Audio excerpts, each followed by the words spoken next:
विदेश जाकर असदुद्दीन ओवैसी ने अपने हिंदुस्तान के लिए कर दिया ऐसा काम जिसे देखकर पूरा देश कर रहा है ओवैसी साहब को सलाम। बहरीन में पाकिस्तान को बेनकाब कर पूरी दुनिया को दिखाई ऐसी सच्चाई जिसे जानकर आप भी ओवैसी के दीवाने हो जाएंगे। असदुद्दीन ओवैसी से, और इससे पहले कि मैं आपको बताऊं कि उन्होंने किस तरह से पाकिस्तान पर बहरीन में कूटनीतिक सर्जिकल स्ट्राइक की है, मैं आपको बतलाना चाहूंगा कि तो जी हाँ दोस्तों, आप सभी जैसा कि जानते हैं कि इस वक्त MIM के चीफ असदुद्दीन ओवैसी साहब बहरीन के दौरे पर गए हैं। और आपको ये पता है कि बहरीन के दौरे पर असदुद्दीन ओवैसी क्यों गए हैं, क्योंकि पाकिस्तान को बेनकाब करने के लिए हमारे देश के जो प्राइम मिनिस्टर है उन्होंने अंतर्राष्ट्रीय मुहिम चलाई, जिसके बाद तमाम सांसद जो है अलग अलग कंट्रियों में जाकर पाकिस्तान को बेनकाब कर रहे हैं। ऐसे में MIM के चीफ असदुद्दीन ओवैसी साहब बहरीन गए। बहरीन पहुंचकर पाकिस्तान को किस तरह से बेनकाब किया है, मैंने आप लोगों को पिछले वीडियो में असदुद्दीन ओवैसी साहब की वीडियो क्लिप दिखा चुका हुआ। अब असदुद्दीन ओवैसी साहब के बहरीन के दौरे को लेकर जो हमारे भारत देश के अच्छे नेक ईमानदार पत्रकार हैं अभिशार शर्मा जी, उन्होंने असदुद्दीन ओवैसी के बहरीन दौरे को लेकर बहुत सारी बातें की है। यकीनन इस वीडियो को देखने के बाद आपको बड़ी खुशी होगी अगर आप असदुद्दीन ओवैसी के फ़ैन होंगे। तो दोस्तों, मैं आप लोगों को अभिशार शर्मा जी की यहीं पर पूरी वीडियो क्लिप दिखाऊंगा, लेकिन वीडियो दिखाने से पहले आप सभी से रिक्वेस्ट करना चाहूँगा, प्लीज़ इस वीडियो को ज़रूर लास्ट तक देखिए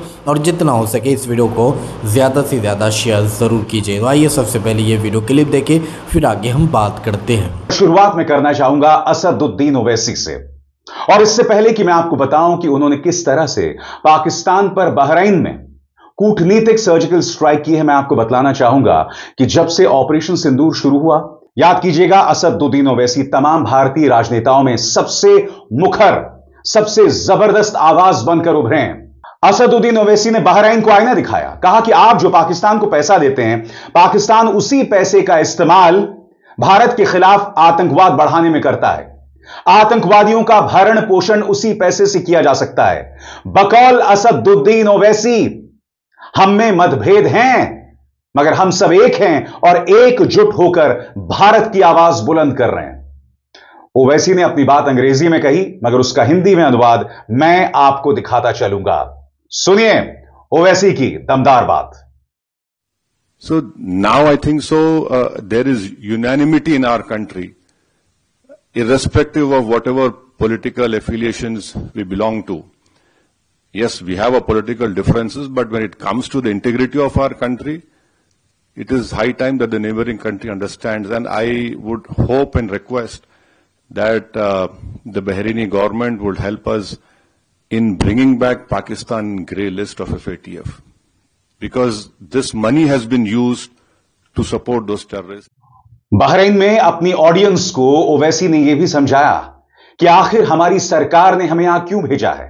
बकौल ओवैसी, हमारी सरकार का यह मकसद था कि दुनिया को बताया जाए कि भारत एक लंबे अरसे से पाकिस्तान समर्थित आतंकवाद का सामना कर रहा है और उस पर अंकुश नहीं लगाया जा रहा है।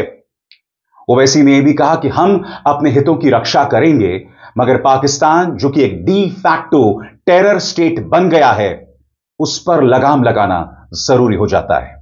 सुनिए ओवैसी क्या कह रहे हैं।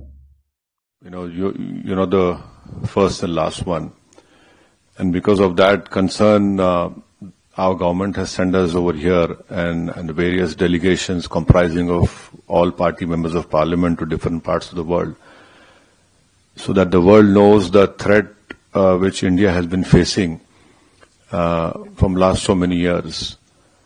And unfortunately, we have lost huge amount of human lives. Innocent people have been killed.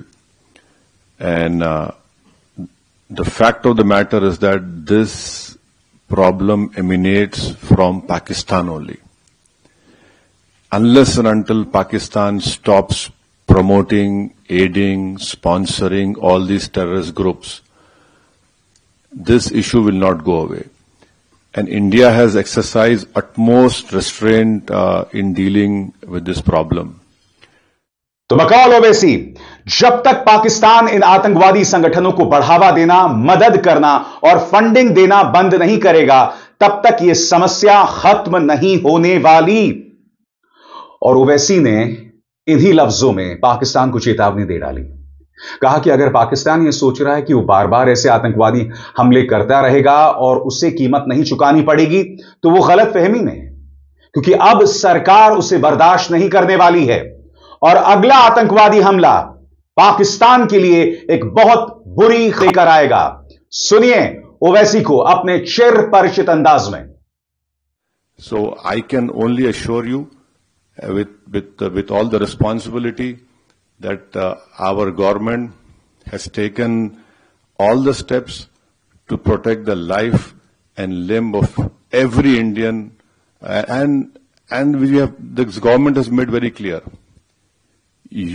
Next time you take up this misadventure, it will be beyond what they are expecting. तो एक तरफ असदुद्दीन ओवैसी ने बहरीन में जाकर पाकिस्तान पर surgical strike किया और दूसरी तरफ शशि थरूर अमेरिका पहुंचते हैं और सांकेतिक तौर पर वो इस मुद्दे पर अपनी बात रखते हैं। वो सीधे जाते हैं 9/11 मेमोरियल और यहां पर वो अपनी श्रद्धांजलि देते हैं, अमेरिका को याद दिलाते हुए कि आपने 9/11 का सामना किया था, मगर भारत ने इसका सामना 1993 में कर लिया था, जब मुंबई में बम धमाके हुए थे, बिल्कुल उसी अंदाज में। मगर कभी भी पश्चिमी देशों ने इसे गंभीरता से लिया नहीं। ओवैसी के बाद शशि थरूर ने सवाल पूछा कि आखिर क्या वजह है कि तमाम आतंकवादियों की ट्रेनिंग पाकिस्तान में होती है। वो कहीं ना कहीं इस बात की ओर भी इशारा कर रहे हैं कि 9/11 का जो गुनाहगार था उसामा बिन लादेन, वो कहां मिला? वो पाकिस्तान के एक मिलिट्री ट्रेनिंग सेंटर के पास अब्बोटाबाद में मिला।